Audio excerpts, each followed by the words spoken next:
All right, welcome back to the channel, everyone. Hope you all are having a good day so far. I wanted to check out this video by Secret Base today. It's called "The Lakers' Last Chance to Avoid Disaster in 2010 Needs a Deep Rewind." So I don't know the context of this, but what I do know is this was the last year the Lakers, the Kobe and Powell Lakers, won the championship. This would be when they went off and faced against the Boston Celtics and got the payback against them. So I'm not sure if it's going to cover that or if it's going to cover one of the previous rounds, but we'll find out together here in a second. But anyways, I hope you all are having a good day. It's another summer day out here, but summer's almost over, so I'm trucking through it. But yeah, without further ado, let's get to the story here. So I'm going to link the original video down below in the description. So if you want to check it out without my commentary, go for it. And everybody else, please leave this video a like. It helps out a ton. And I can't express enough how much it helps this channel grow. So thank you all for your support. I appreciate you all, and I'm having a great time with you guys. So all right, let's see what disaster the Lakers had to avoid in 2010. Better not involve my sons. Well, I said it out loud, didn't I? All right. This is a pretty big moment. We're in Los Angeles for Game 5 of the 2010 Western Conference Finals. Oh yeah, shit. This is payback too. This is payback because in 06, it was 05 or 06. I think 06. We took care of a Kobe-led Lakers that had no help, and he still competed with us. So here we are, tied 2-2, 3.5 seconds left. Lamar Odom's inbounding the ball. Kobe's trying to break free. Between the Lakers and the Phoenix Suns. The game and the series are tied for now. With 3 seconds left, LA's got one last chance to win in regulation and go up 3-2. Mess up and Phoenix might steal a huge road victory. This is a massive shot, and everyone in this building knows who's gonna take it. Before we see that, let's take the temperature of the room. How's everyone feeling? Kinda terrible, it turns out. Let's rewind.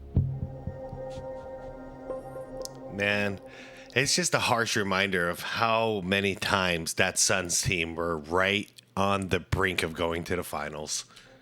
Someone who has never seen basketball could still deduce that this guy being chased by multiple defenders is pretty important. Yeah. That's Kobe Bryant, and him shooting this game-winning attempt is the most obvious thing ever, which says a lot about Kobe. Kobe is in a nice spot right now, career-wise. Last season, Bryant shed the heavy burden of having won 0 titles without Shaquille O'Neal as his teammate.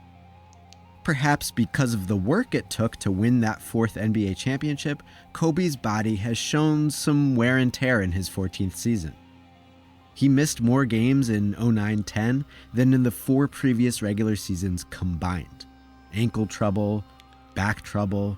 Bryant looked like a shell of himself in parts of LA's first-round victory against the OKC Thunder, only recalibrating once he had a bunch of fluid drained from his knee. Ouch. So, yeah, in a way, it's been a season of Kobe realizing he's in his 30s and that parts of his body break sometimes. But in another way, persevering through all that pain has only burnished Kobe's legend. He's played some terrific basketball since the knee drainage, not only scoring a ton, but tossing plenty of assists in this series against the Suns.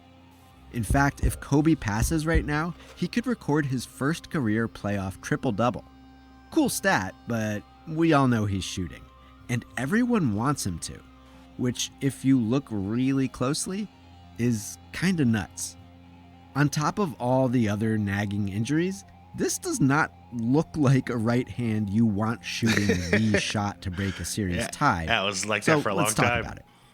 Kobe has famously played through an injury to this hand before. He tore a ligament in his right pinky in 2008 and just declined surgery. Years later, he still hasn't fixed it. So the paw was already compromised. And then, in the middle of this season, just over 5 months ago, Kobe caught a bad pass that caused an avulsion fracture of the index finger on that same hand. Sounds Index gross. finger. And yet, Kobe not only played through that, but shot through it. Oddly enough, taping it up can kind of help in a weird way. I remember a couple times when I was growing up playing ball, I would injure my index finger or my middle finger. But either way, injure either of those. The solution from the staff was to tie, or not tie, but tape those two fingers together. So my index and my middle finger. So what I was told by a coach, like the first time that happened was like back in middle school, and I was told by a coach, make that your follow through. You know, those two fingers, it's gonna hurt, but make it like focus on your follow through. Those two fingers are gonna be lined up. And I was like, all right, that kind of makes sense. And I usually shot better than I ever shot. I don't know why, but that's just the way it worked. I shot better than I ever shot before with those two fingers taped up. A custom splint from ingenious Lakers trainer Gary Vitti helped. So too did some advice from a new Lakers assistant coach, Chuck Person, a man whose very name is a violent command. In the middle of his career as a dead-eye shooter, the player they called the Rifleman suffered a nearly identical injury to Kobe's and yet remained a great shooter. Person joined the Lakers as a coach before this season. Coach Chuck wasn't really hired to help Kobe, we'll come back to that, but he noticed a slight irregularity in Bryant's shooting form, too much weight on the index finger. So Person saw the wrecked finger as an opportunity to suggest a change. And Kobe took the note. And if you're looking for evidence that Kobe got good advice, I submit the events of December 4th, December 16th, January 1st, January 31st, February 23rd, good God, and March 9th, when Kobe got it done from a spot very close to where he is right this moment. Yeah, man, tie game or down by 1 or whatever, even down by 2 with just a couple seconds left, and it's Lakers ball. We all knew what was going to happen. And Kobe made so many of those shots. It's insane to me. And I used to be rooting against the Lakers too, so I hated it. I was pissed off every single time, but I knew ball's going to Kobe. Kobe's probably going to drill it. Yeah, Kobe hit 6 last-second game-winning shots this season. Yep. More than that if you expand your search a little bit. Almost all those game-winning buckets happened after Bryant avulsed his pointer finger. Kobe's excellence at the buzzer played a huge part in LA edging the rest of the excellent Western Conference for the 1 seed, which is why they have home court advantage in this critical Game 5. It's why Kobe is the undisputed man for this moment. Do not mistake that certainty for comfort, though. Even if Kobe manages to rescue the Lakers yet again, the fact that they need rescuing at all is shocking. It actually is when they're defending a title. And this was not our strongest team. Not at all. Not even close. We had Jay Rich. We had Dudley. We got Grant Hill in there. What's Amari doing on the bench? He's probably fouled out at this point. But this is not our strongest Suns team we've ever had. This was basically the end of it all. He's sandwiched between Nash and Grant Hill. Grant Hill's a decent defender. Nash is not. Oh boy. I could see this going a certain way because I don't remember this play. This could be a give and go back to Odom, or now that the double team's coming in from Nash, D-Fish could drive in and it'll be a dish right for a layup from Kobe. So fake out. Is that Ron Artest I see over there? Because I could also see Ron Artest swinging up, catching the ball right around here and shooting. Because they don't need a 3. So okay, these are my predictions. I'm going for. I'm thinking this. I'm thinking D-Fish with the layup backup plan. Because everyone's back has faced him. Oh boy, this might be the primary target. I'm going Ron Artest for the top of the key jumper. We'll see at the end. The Suns are alive, and they really shouldn't be. That's true long-term and short-term. It is. Phoenix We just was had supposed heart. to have already taken their best shots at a title in the middle of the decade. Mike D'Antoni ran the fastest offense on earth, 7 seconds or less. Yep. MVP Steve Nash, supreme finisher Amari Stoudemire, do-everything star Sean Marion. Yep, Matrix. Everybody ran, everybody shot, nobody defended. It worked. The Suns dominated regular seasons and claimed some huge playoff wins, but they never made it to the pinnacle, not even to the NBA Finals. So, Phoenix GM Steve Kerr retooled, compromising their speedy style for desperate stabs at glory. When that team didn't win, out went Coach D'Antoni. His replacement, Coach Terry Porter, didn't make it a full season. The 09 Suns didn't even make the playoffs. Yeah, the Terry Porter thing was crazy. We took a run and gun team and we slowed them down by coaching. That way we were trying to run just like typical offense, typical plays. So the run and gun style was dead, and it had been working for us for years. That could have been the end of that story. Of the 7 seconds or less Suns core, only Nash and Stoudemire remain. Yep. Nash is 36. Stoudemire has a history of injuries and an expiring contract. Entering this season, even the smartest NBA observers expected a campaign like last year. Yeah, then we got Alvin Gentry, and he ran the D'Antoni offense. Maybe worse if Kerr decided to just trade Amari before he hit free agency. Alvin Gentry had other ideas. An assistant coach throughout the D'Antoni days, Gentry took over as an interim when Porter got fired, which made this year his first full season as Suns head coach. It's funny, if it wasn't for like egos and pride, we would have just hired D'Antoni back, because we basically hired the one guy who could do it, who wasn't Mike D'Antoni.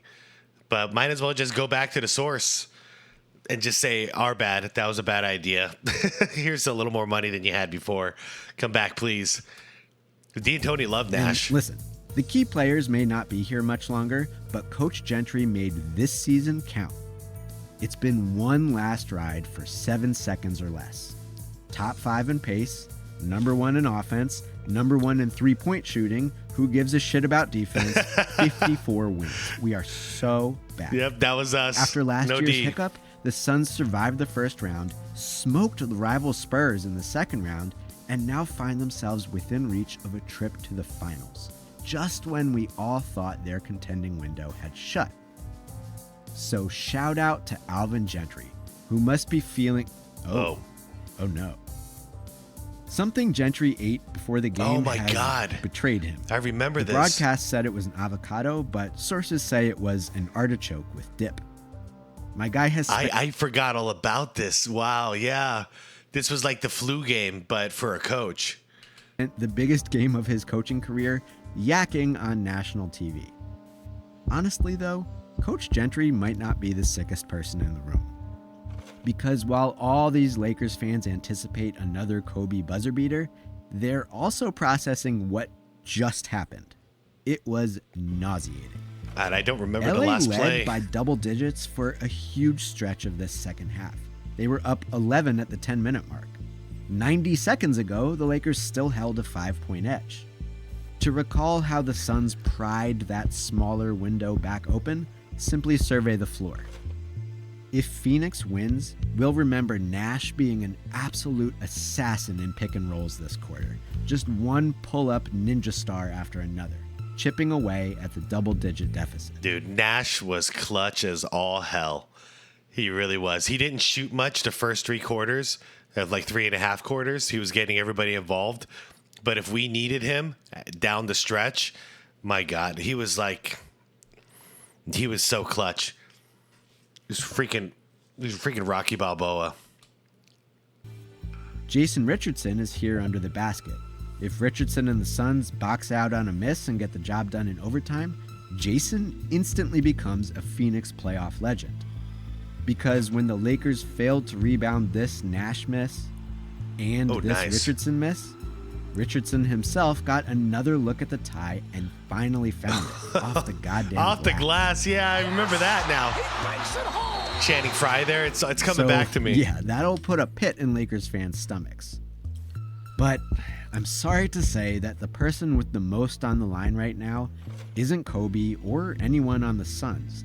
It's the guy most responsible for 19,000 Lakers fans feeling like they just ate poisoned artichokes. It is Ron Artest. Ron Artest, who's just had a nightmare minute of basketball, and it's even worse in context. Almost a decade ago, with the Indiana Pacers, Ron Artest blossomed, becoming the league's best defensive player on one of the league's best defensive teams.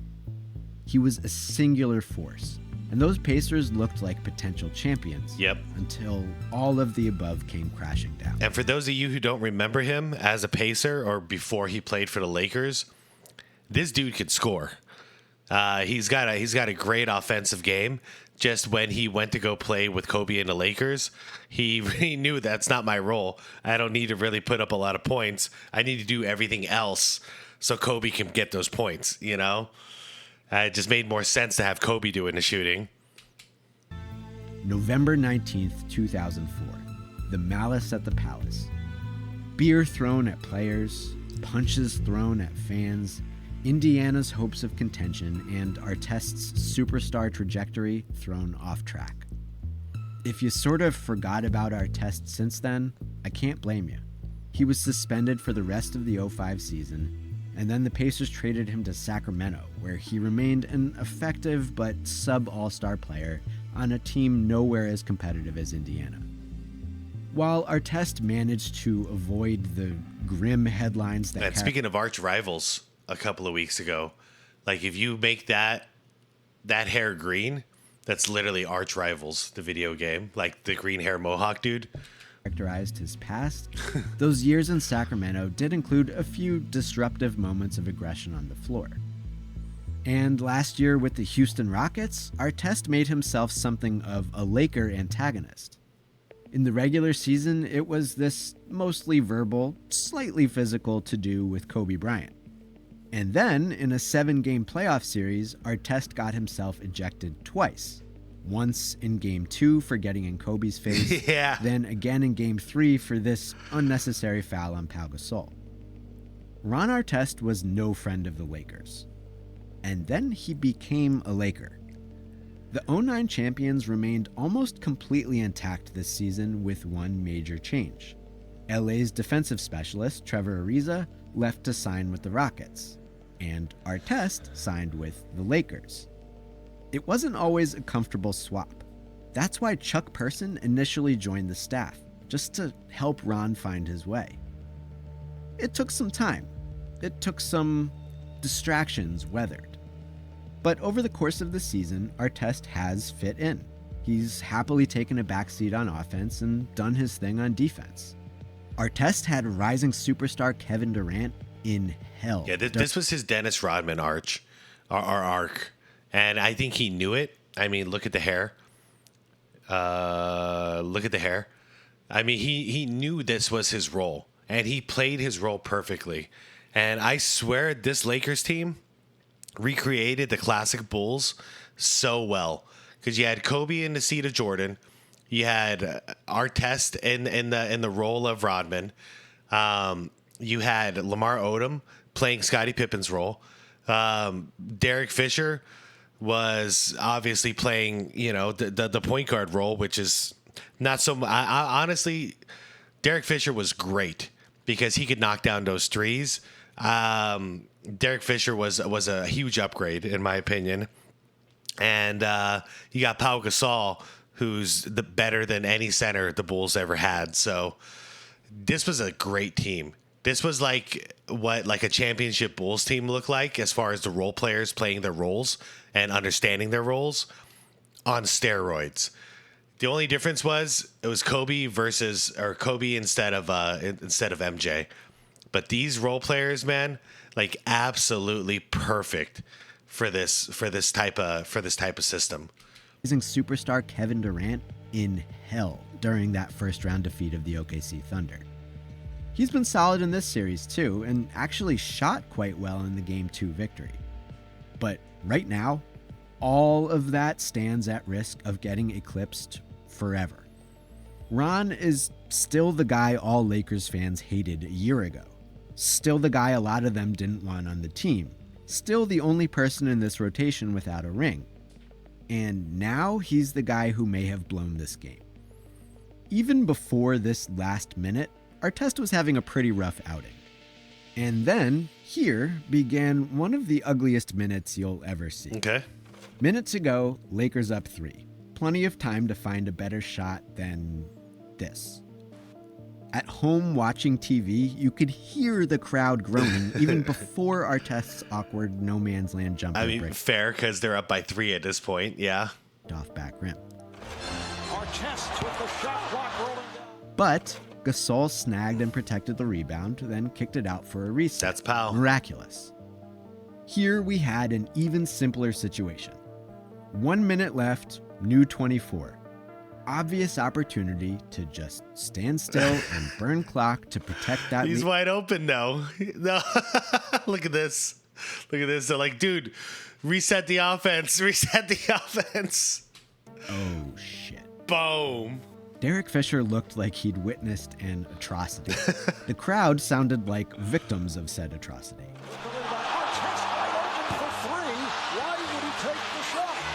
And just in case you, the viewer, didn't grasp the inanity of that decision, here is as harsh a throw to commercial as you'll ever hear on a TNT broadcast. I mean, even look at Phil Jackson saying, "What are you doing taking that shot?"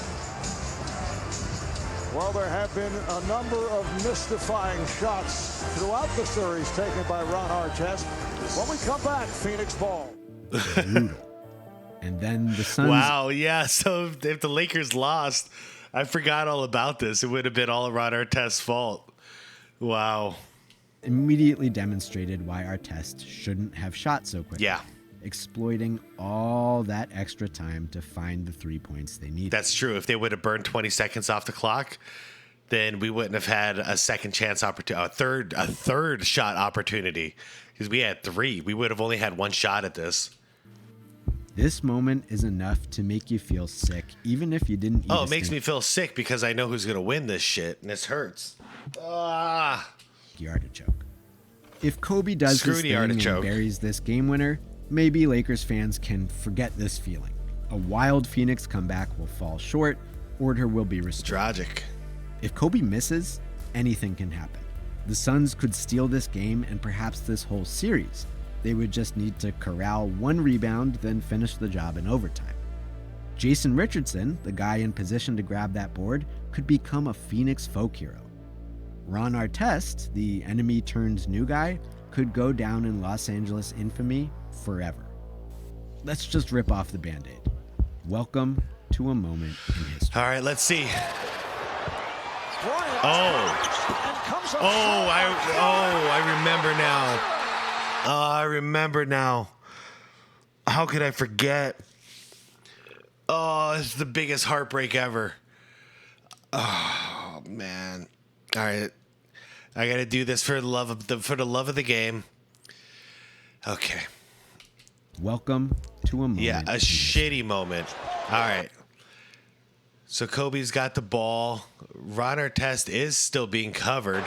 Okay. Fade off. He's going to get in position for the rebound. Are you just going to have no body on you, huh? No one's going to box you out? Okay. Oh, he just snuck in there. Holy shit. Oh, man.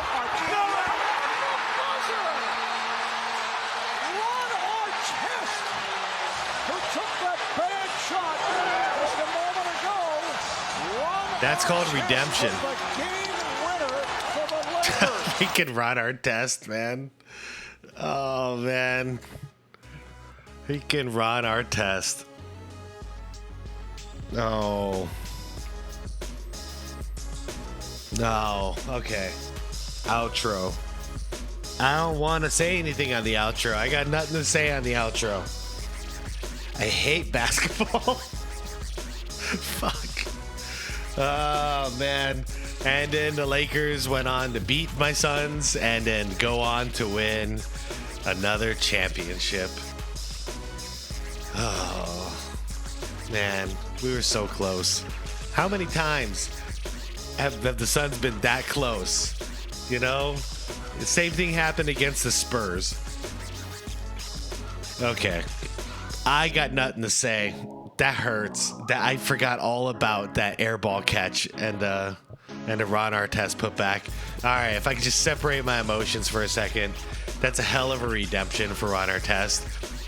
He almost blew the game for his team and could have possibly blown a title run right there in the last minute of the game. But instead, he was the hero because he caught that air ball. He read it perfectly.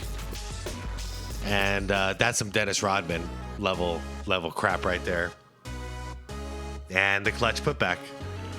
So congratulations, Ron Artest. I am glad he won a championship, but I'm not glad the way it happened. Congratulations, Lakers. Y'all were better. I'm out of here, you guys. I got nothing to say. I don't want to talk about this anymore. I don't want to do this. I'm out of here for today. I'll see you guys later. Have a wonderful day. Hope you Lakers fans enjoyed that. Yeah, enjoy that. And bye, everybody. Bye.